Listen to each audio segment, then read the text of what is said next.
Sud Radio, c'est bon à savoir. Les cartes de fidélité, on en parle ce matin, des cartes de fidélité. Valent-elles véritablement le coup? En tout cas, elles ont de plus en plus de succès chez les Français. Selon le baromètre de la fidélité, 90% des Français en possèdent au moins 3. Oui, 90% des Français possèdent au moins 3 cartes de fidélité. Bonjour, Mickaël Flacangi. Bonjour. Et merci d'être avec nous ce matin sur Sud Radio. Vous êtes maître de conférence à l'Université de Bordeaux et chargé du baromètre annuel de la fidélité que je viens d'évoquer à l'instant. Avant de vous demander si ces cartes de fidélité ont vraiment l'intérêt, il existe tout de même tout un tas de programmes de fidélité différents. C'est quoi les principaux types de programmes qu'on peut trouver ? Alors, il y en a différents types pour, j'ai envie de dire, tous les goûts. Alors, il y a deux grandes catégories, plus des programmes, on va dire, transactionnels, où là, l'objectif, c'est vraiment de donner des récompenses, souvent monétaires, avec des mécaniques de points, d'avantages différés, immédiats.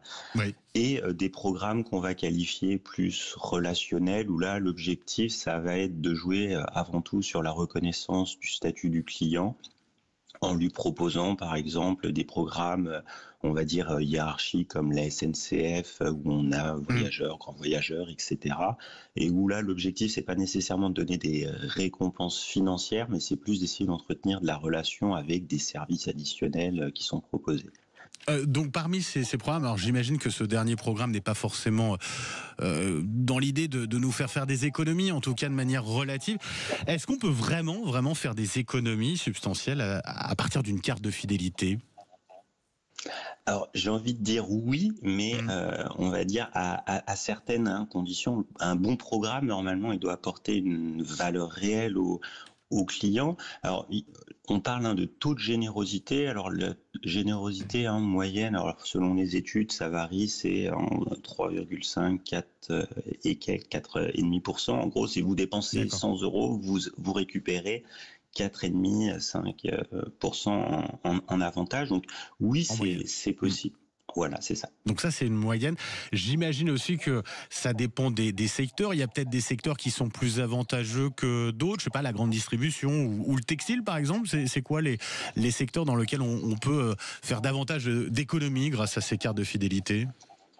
Donc la grande distribution est assez intéressante parce que au-delà en plus du cagnotage qui vous permettent de faire, ils poussent aussi certains produits avec des gros rabais pour les porteurs de cartes où vous avez davantage de promotion, davantage de réduction immédiate ou différée. Donc oui, la grande distribution est un bon exemple pour illustrer ces pratiques. Tout en poussant d'une certaine manière aussi à dépenser davantage, parce que souvent c'est à partir d'un certain montant qu'on peut obtenir un certain nombre d'économies, quoi.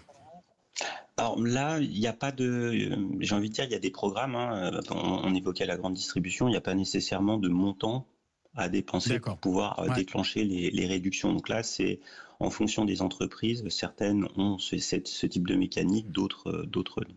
90% des Français qui ont au moins 3 cartes de fidélité. Par rapport à d'autres pays européens, on se place comment ? On est particulièrement sensible à ces cartes de fidélité ?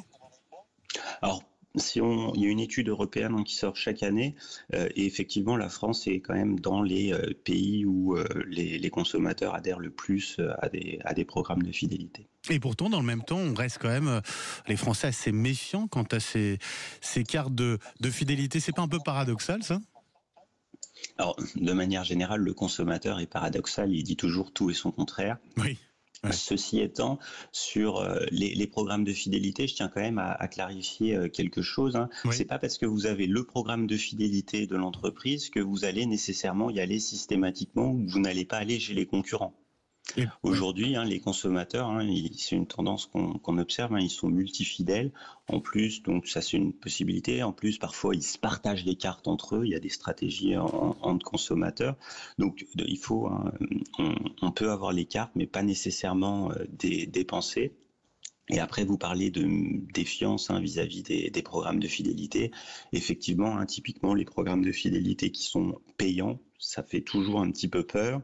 Ouais. Là, aujourd'hui, maintenant, on parle, j'imagine que vous traitez ce sujet d'intelligence artificielle, de gestion des données des consommateurs. Ça aussi, c'est des petits points qui peuvent parfois faire peur aux consommateurs. J'allais y venir justement, parce que forcément, on imagine qu'il y a des contreparties à cela, à ces cartes de fidélité, à ces programmes de fidélité, l'utilisation des données notamment. Alors, naturellement, mais encore une fois, j'ai envie de dire, un programme de fidélité, c'est gagnant-gagnant. C'est gagnant pour le consommateur avec tous les avantages, j'ai envie de dire. On parlait d'avantages monétaires, on parlait de reconnaissance, avoir des offres personnalisées, une expérience personnalisée. Ça peut être ludique avec de la gamification, des jeux, des challenges, etc. Donc, il y a des avantages pour le consommateur, mais il y a aussi des avantages pour l'entreprise. Et l'entreprise, c'est un vrai levier pour connaître ses clients et derrière pouvoir leur personnaliser les offres, booster leur business, parce que le client fidèle, normalement, il est censé acheter un petit peu plus souvent et un petit peu plus. Et puis, ça peut aussi être un rempart à la concurrence, parce que si le client il est attaché, il vient chez nous, il ne va pas aller ailleurs. C'est quoi la réglementation? Est-ce que ces magasins, la grande distribution peut également revendre ces données? Alors, j'ai envie de dire, tout dépend de la petite clause qu'il va y avoir quand vous signez, quand vous vous engagez en tant que client dans le programme de fidélité. Beaucoup d'entreprises, c'est noir sur blanc, c'est écrit qu'elles ne vont pas revendre vos données, donc elles ne vont pas les donner, elles ne vont pas les partager. Donc là, j'ai envie de dire, tout dépend de quel est le type de programme de fidélité. Et si vous lisez, il y a par exemple des programmes de fidélité qui sont multipartenaires.